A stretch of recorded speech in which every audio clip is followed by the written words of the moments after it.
Assalamualaikum warahmatullahi wabarakatuh. Perkenalkan, nama saya Dinda Lutfina Tanzila dari SD Negeri 1 Lemah Abang.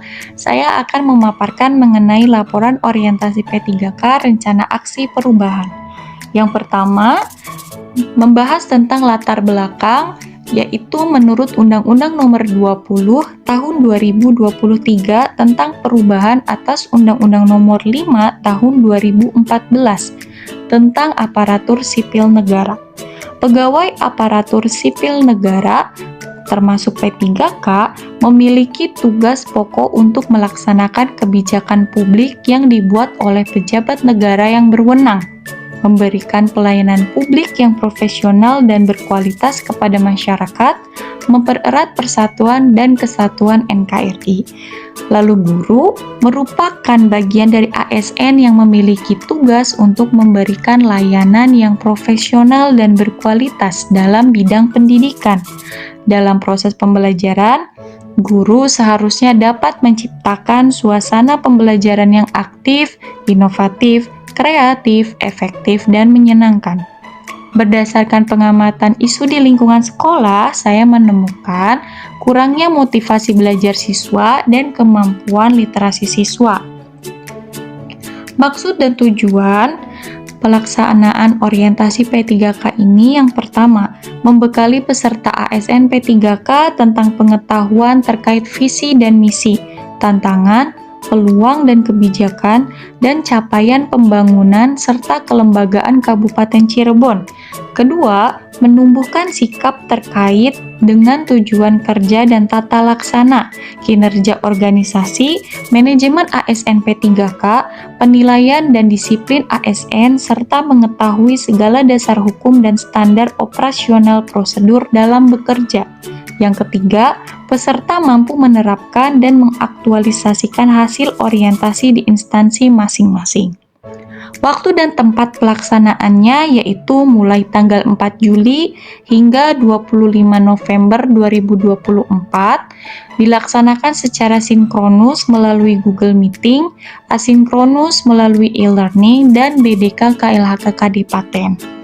Agenda kegiatannya yang pertama yaitu ada MOOC, kedua sinkronus materi, penyusunan laporan, presentasi laporan, ketiga asinkronus materi pembelajaran dan pengumpulan laporan, dan yang keempat yaitu kelas klasikal. Visi dan misi pemerintah Kabupaten Cirebon. Visinya yaitu terwujudnya Kabupaten Cirebon yang berbudaya, sejahtera, agamis, maju, dan aman. Misi yang pertama yaitu Cirebon berbudaya, mewujudkan masyarakat Kabupaten Cirebon yang menjunjung tinggi dan melestarikan nilai-nilai budaya, tradisi, dan adat istiadat. Kedua, Cirebon sejahtera, yaitu meningkatnya kualitas hidup masyarakat melalui pemenuhan kebutuhan dasar masyarakat, peningkatan kualitas pendidikan dan pelatihan, kesehatan, dan ekonomi. Ketiga, Cirebon agamis, yaitu meningkatnya kualitas kehidupan masyarakat Kabupaten Cirebon yang senantiasa menerapkan nilai agama, budi pekerti, santun, dan beretika. 4. Cirebon maju, yaitu meningkatnya produktivitas masyarakat untuk lebih maju dan unggul, sehingga menambah daya saing di pasar internasional, nasional, dan regional yang didukung oleh peningkatan kapasitas aparatur pemerintah daerah. Yang kelima, Cirebon aman, yaitu memelihara keamanan dan ketertiban umum untuk mewujudkan kondusivitas daerah guna mendukung terciptanya stabilitas nasional. Selanjutnya adalah visi dan misi SD Negeri 1 Lemah Abang. Visinya yaitu mewujudkan peserta didik yang berintak, berakhlak mulia, cerdas, berprestasi, berkarakter, dan berwawasan lingkungan. Misi yang pertamanya yaitu menanamkan keimanan dan ketakwaan melalui pengalaman ajaran beragama. Kedua, meningkatkan sikap keteladanan, akhlak mulia, dan budi pekerti. 3. Melatih peserta didik menguasai ilmu pengetahuan dan teknologi. 4. Meningkatkan prestasi bidang akademik dan non-akademik. Kelima, membentuk sikap dan perilaku yang baik, disiplin, santun, sopan, dan berkarakter. Keenam, menjalin kerjasama yang harmonis antar warga sekolah dan lembaga lain yang terkait. Selanjutnya, membahas mengenai tupoksi guru yang pertama, yaitu merencanakan pembelajaran, kedua, melaksanakan pembelajaran, ketiga, mengevaluasi dan menilai pembelajaran, keempat, menganalisis hasil pembelajaran, kelima, melaksanakan tindak lanjut berupa remedial dan pengayaan, yang keenam, melaksanakan tugas tambahan yang sesuai dengan fungsi sekolah. Hal ini memiliki korelasi dengan rencana perubahan aksi, yaitu membuat inovasi pembelajaran yang menyenangkan dan memperbaiki pengelolaan kelas. Berikut adalah matriks rencana hasil kerja P3K. Yang pertama, ada kegiatan penerapan pembelajaran berdiferensiasi, lalu ada penerapan model pembelajaran project-based learning, selanjutnya pengelolaan kelas, pembelajaran berbasis digital, dan yang terakhir adalah pojok literasi. Hari ini kita akan menerapkan manajemen kelas dan disiplin positif pada siswa kelas 3 SD.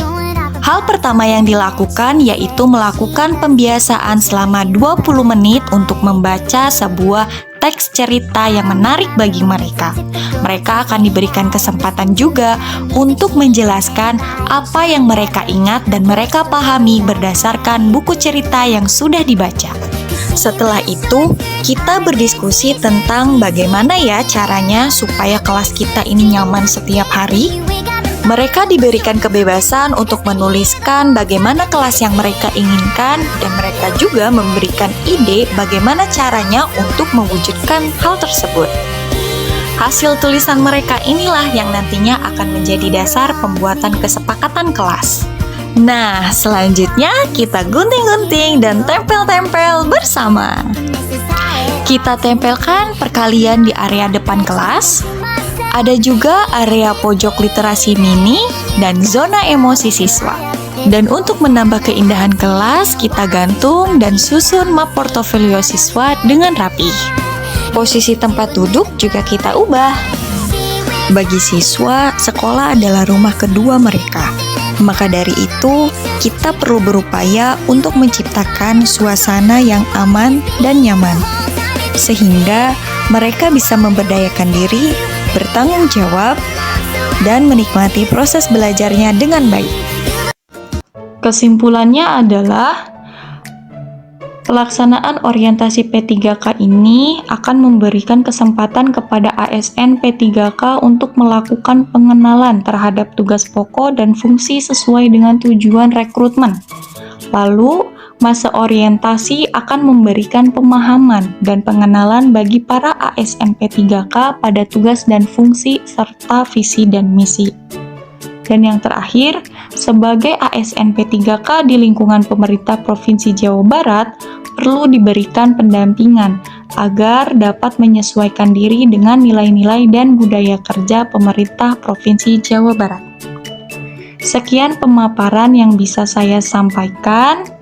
Mohon maaf bila ada kesalahan. Wassalamualaikum warahmatullahi wabarakatuh.